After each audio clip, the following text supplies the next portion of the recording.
น้องเองบ่เคยคิดเลยว่าจะลืมอ้ายแต่มันก็จนใจเพราะความผิดทั้งหมดมันเป็นความผิดของอ้ายน้องขอให้อ้ายจงโชคดี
ความหลัง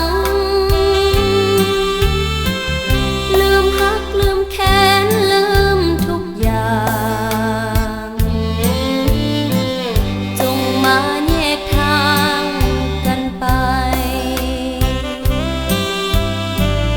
น้องอยากให้อายเลือกคนหาอื่นจงให้สดชื่นและสุขสมใจ